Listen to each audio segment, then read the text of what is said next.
All right, so in this video, we'll learn a little bit more about what Karen does day to day as a virtual CFO.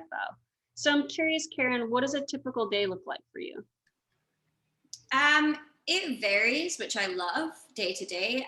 Some days will involve meetings with prospective clients, and meetings with current clients. And other days will be more heads down work in spreadsheets and actually calculating scenarios and projections for new startups and new businesses.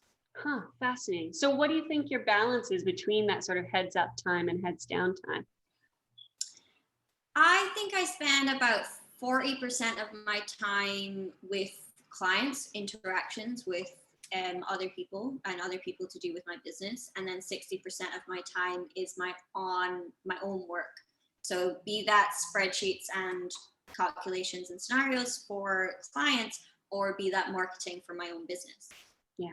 Well, and so it sounds like there's the doing the work for existing clients, bringing in new clients, and there's sort of a few buckets of work there. Yes, multiple buckets of work is what I find as an entrepreneur and a solo entrepreneur at that. Is I'm sure you have this the same. Is there's many hats I wear on a daily basis. Well, and there's a lot of flexibility there.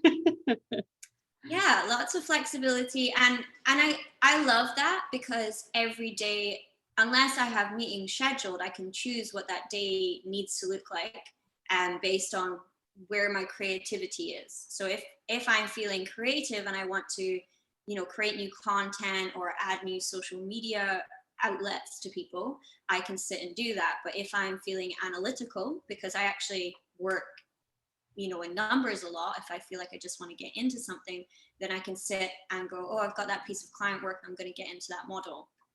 So it works for me to balance out the left and the right side of my brain. Yeah, well, and I hear that the sort of flexibility of where am I at this moment, what am I going to dive into, and the balancing out the different types of work that you do and different things that you enjoy day over day.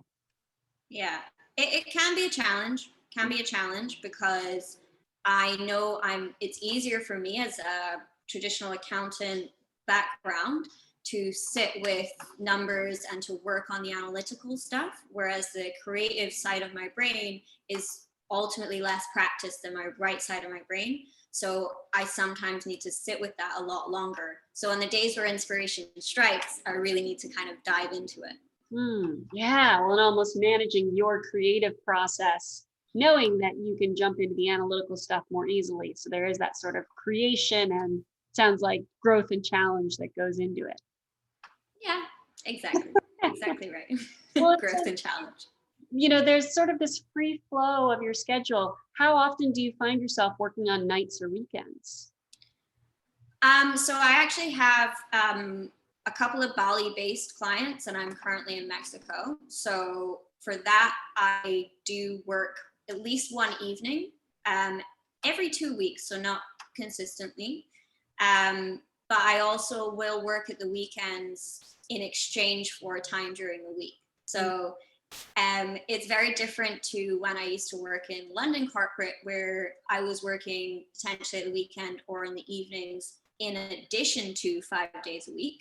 Whereas here, I usually, because I like to have a flexible schedule, I can work in the evening if there was something in the afternoon that I really wanted to do.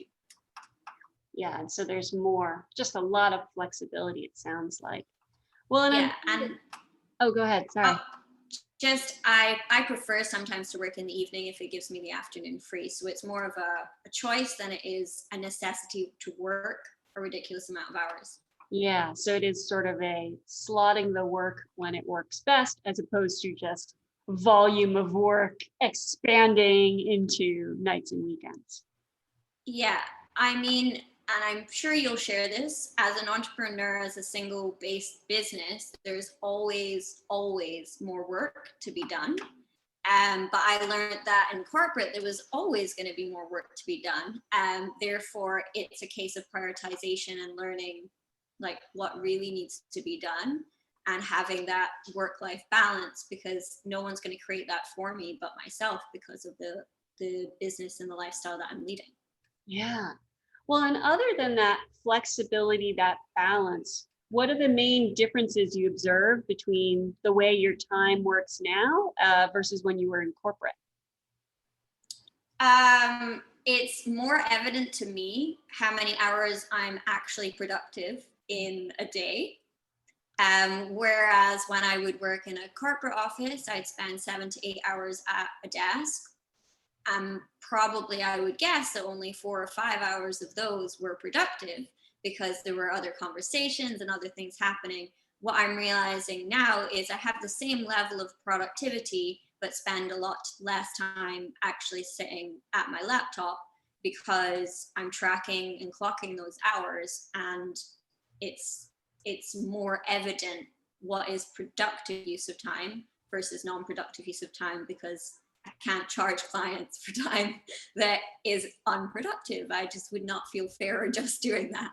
Yeah, well, and I hear that sort of improved efficiency and intention and almost respect for your time of, all right, this is going to be for the client as opposed to being in an office where there was more just on and off and sort of a different view of your time. Yeah. And it's one of the biggest challenges also of working like this is holding myself accountable to be productive and noticing when I'm not being productive, because you, you don't earn the same, like, whereas in an office you can sit there and be unproductive and you're still going to earn your salary. I won't earn any money if I don't deliver results. So it's a catch 22. Yeah, yeah, that's sort of needing to keep going. And I'm curious on that, like, what does success look like for you in this business? It's difficult because success for me is actually success for my clients. Mm, So success for me is when my businesses have cash flow that allows them to last, 5 years rather than 1 year. It's where my startups get the funding that they need to launch. It's where they have more of an impact on the world than they expected to have. nice. Well, and so there's that connection to the immediate of making sure they can launch, get out the door, get funded, as well as the eventual impact that they can have because you've been there helping them set up their cash flow, making sure they stay on the right side of that, right? Yeah, it's a three-stage. It's like getting them started, making sure they get started, making sure they last as long as possible so that their impact is bigger and better and the world is a better place at the end of it. Oh, fascinating. Awesome. Well, so that's a little bit about what you do day to day. In the next video, I want to hear more about just the things that light you up, the challenges, and what type of folks would do well in this type of role. Awesome. Great. Thanks.